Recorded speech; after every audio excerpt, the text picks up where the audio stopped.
much of the political and media establishments in this country are shameless. They are deeply incestuous. They are in large part the same social set. There's a revolving door between them. People who work in the media often end up working for politicians. Those in the political world end up in the other direction, taking up media positions. And they have these overlapping prejudices and worldviews when it comes to key issues. They frequently treat politics as a soap opera. They all see themselves as main characters in it. They dislike scrutiny. They conflate legitimate heated critiques with genuine threats to personal security. And they often see mass movements as a dangerous mob. Which brings me to why, all of a sudden, the story is about how we need to restrict protest and protect the political establishment from the mob. Now, there's a long tradition of elites using calamities, which they helped create, and turning them into opportunities for themselves.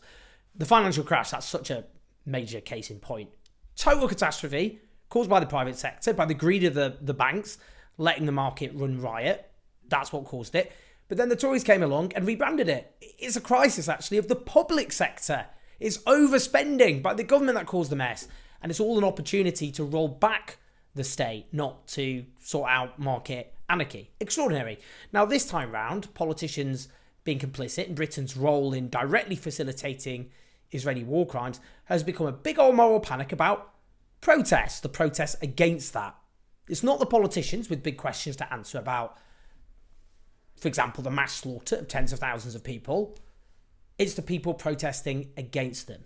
Now, this was particularly sparked by Labour, according to the party's own sources, blackmailing the Speaker to overturn parliamentary protocol to trash the SNP ceasefire motion, specifically because it held Israel responsible for collective punishment. And then a story was concocted by a range of different politicians, media figures, and indeed the Speaker, who said this was all because he was scared of a terrorist attack in which MPs would be murdered. No, it doesn't make any sense. This then triggered a renewed moral panic about dangerous extreme protests. Now, as I've already covered, this obviously sparked a big wave of Islamophobia because a large contingent of Muslim protesters among those who are taking to the streets against the onslaught against Gaza, that became the focus.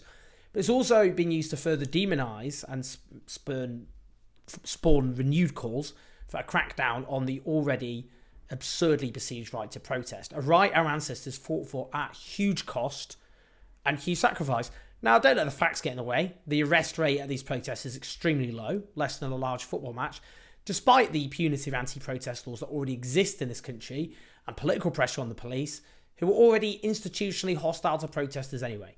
Now, all of this, by the way, is an example of what is called cry bullying. The definition of that is a person who engages in intimidation, harassment, or other abusive behaviour while claiming to be a victim. Our political establishment is now claiming to be the victim. That's not an exaggeration. That's literally what's happened. We've gone from not, 14,000 children, or just 2.2 million Gazans suffering the most hideous horror with the direct complicity of our political elite. They're not the victims. No.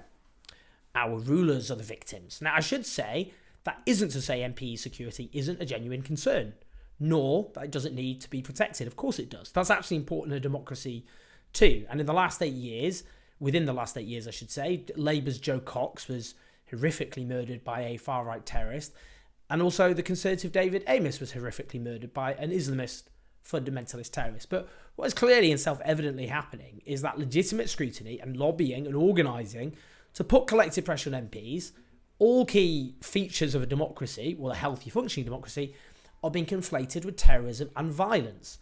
Note, for example, the horrific murder of Joe Cox. How often do you hear about her murder being cited in debates about immigration, with MPs saying we must change the tone of this because of how extremists can be radicalised, as we saw with the case of the murder of Joe Cox? You don't get that. Her murder is cited in regards to issues that aren't relevant to that, like Gaza. Now, the Speaker's claim just became accepted as a fact by media outlets and politicians, and so the story has moved from the mass slaughter of Palestinians to how do we protect our MPs from protests against the mass slaughter of Palestinians. Just listen to this from Sky News as an example. He clearly felt MP safety was so in question that he felt strong enough to change the procedures of the House. Whether that was a mistake for him to be influenced in that way or not. As Home Secretary, do you look at that and think we must boost MPs' security immediately to stop this even being a discussion point? So we have been very conscious, long before the events of this week, we've been very conscious that there has been increased pressure on members of Parliament. Note here the framing of that presenter, just completely accepting as a fact this whole narrative. Now, John Woodcock, a former Labour MP who resigned attacking Jeremy Corbyn's their leadership, then urged Britons to vote for Boris Johnson, then got a life peerage from the Tories, all right for some, isn't it? And then was made, and I quote, by the Conservatives, an independent advisor on political violence and disruption. Detached old independent John Woodcock. Now, he's been put in charge of a government-commissioned review into tackling political violence, as it's officially called. In response to the mass Gaza protests, he's argued for protest organisers to have to pay the cost of policing demonstrations. A completely absurd attempt to shut down the right to protest, which is a basic fundamental right. It is a responsibility of a democratic society to facilitate citizens' ability to organise and protest, not to make it financially prohibitive. I would note, by the way, that one of the political events that drove the rise of the Labour Party was legislation that was introduced at the beginning of the 20th century to make striking workers financially liable for the costs incurred of them going on strike. That was understood as an attempt to shut down the right to strike. And it's the same principle. It's an attack on democracy. Now, he wants special police orders to be able to shut down public protest around democratic venues, including Parliament, council buildings and MPs' offices. But we can't have MPs hearing protests, can we? No, we've got to make sure protests are as far away from politicians as possible. Banning protests outside Parliament. You just hear, like, in another country, like, a government doing that, you'd instantly think, well, that country's right on the way to tyranny. I mean, listen to this. Now, as it is, and I'll come on to it, the right to protest in Britain has already been trashed. It's already been massively curtailed. Now, it's very obvious that John Woodcock is deeply hostile to the political message of the protests against Israel's onslaught against Gaza. He wouldn't dispute that for a second. Now, I would ask him, what are you interested in here? Is it actually about what you see as this menace? Or do you think it would be kind of nice if these people you really strongly disagree with would just shut up? Well, how does that fit in with democracy exactly? Now, next on our list, the Home Affairs Committee, led by the Labour MP Diana Johnson, is suggesting protests must be forced to give more notice. So basically shutting down protests which respond to sudden events. Again, just trying to make protests as difficult as possible. The claim here, again, is a drain on policing resources. Once more, the right to protest in a democracy has to be facilitated by the government. It's not a privilege, it's a right. The reason there are costs involved is because so many people want to protest. And so many people want to protest because our government is complicit in one of the worst crimes of our time. How's history going to look back at this? Just take a moment, actually. Just stop for a minute. How is history going to look at this? How is history really going to... They're going to see a massive, horrific atrocity being committed. They're going to see the government of this country complicit, selling arms, diplomatic support. We've got a place, obviously, on the Security Council, which is absurd, but nonetheless, it is what it is. And they're going to go... they're going to look back and go, so what? Oh, they tried to shut down protests. I mean, come on. It's not going to look good, is it? It will look very obvious with historical hindsight. It should look obvious now, but because of the media we have, it isn't. Now, listen to this. The Home Secretary, James Cleverly, has said pro-Palestinian demonstrators should go home because they've made their point and they're putting a huge pressure on policing and they're not really saying anything new.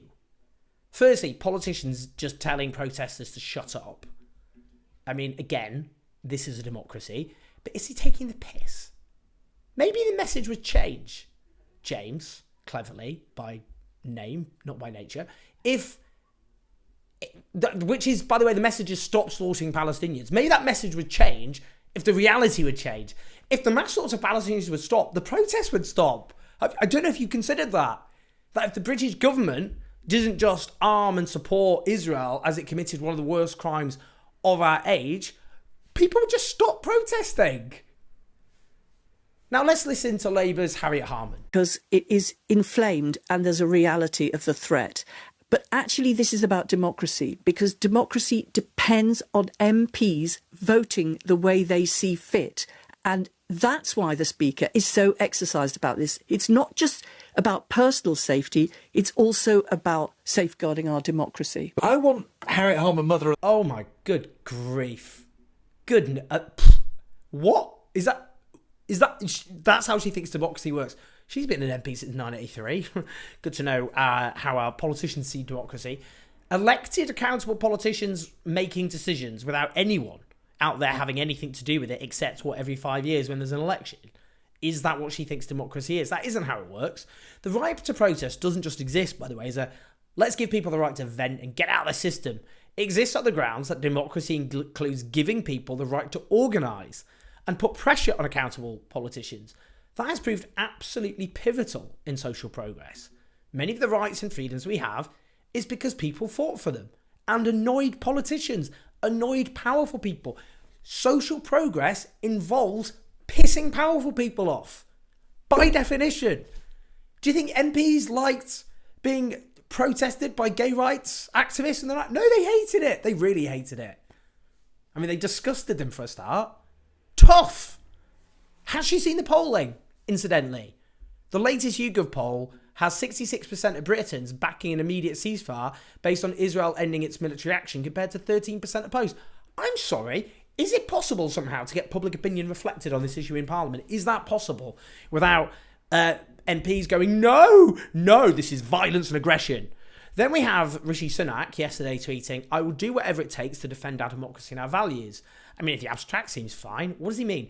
He quote tweeted, we will ensure violence and intimidation has no place in our democratic process, based on a meeting between him and the Home Secretary and police chiefs to discuss how to better protect the people, processes and institutions in our democracy. Yeah, that's definitely what you're planning, isn't it? Not a further crackdown on the right to protest. Look, I don't want to get my little tiny valiant out here. And I mentioned this in the other video, but I'm being repeatedly targeted in the street by far-right extremists.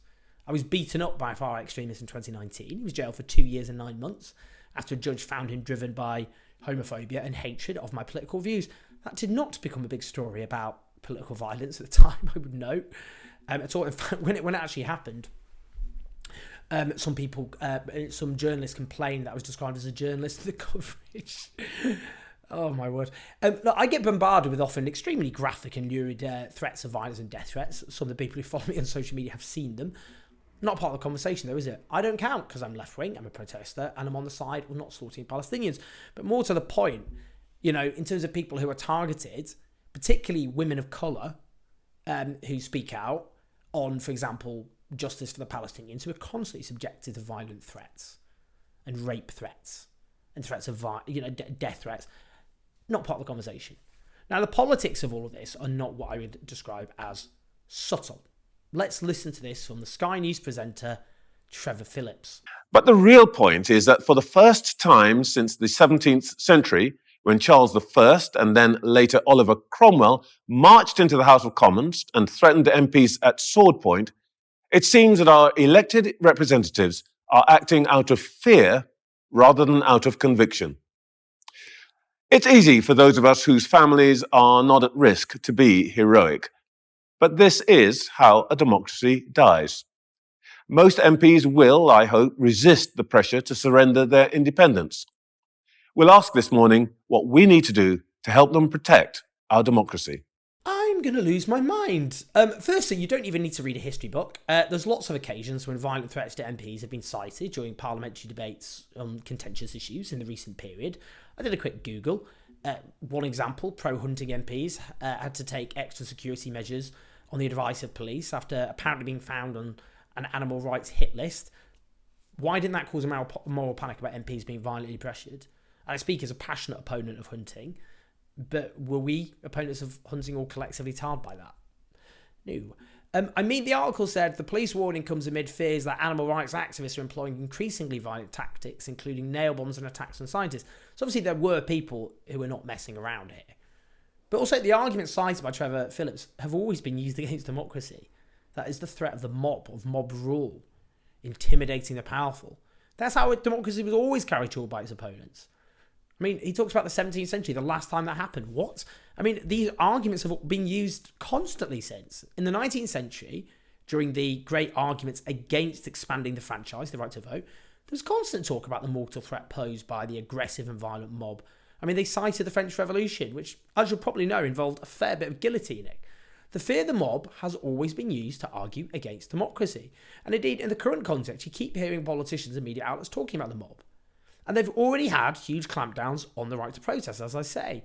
That the police can shut down protests if they're deemed to be too noisy. Kind of the point. And give police discretion to stop any protests on totally arbitrary grounds, as well as sweeping grounds to arrest people and even the suspicion they might engage in some form of non-violent disruption. You can see what's happening here. Most of our media and political establishment have been morally disgraced. They lined up behind one of the gravest crimes of our age. And now they're trying to play a game of deflect. The real dangerous extremists are those who fought against mass murder. And indeed, they're trying to silence the very people who could hold them to account for backing this mass slaughter. They know the scale of the crime. They know the scale of the crime is only going to become more obvious. And they don't want to be held to account. So they're going to shut people up. And in the process, they are marching us towards a police state. Well, we either let them get away with it, or we don't. Please like and subscribe. Do keep us on the road on patreon.com/7jonesy4. Share this video. Listen to the podcast. Oh, hello. I'll speak to you soon.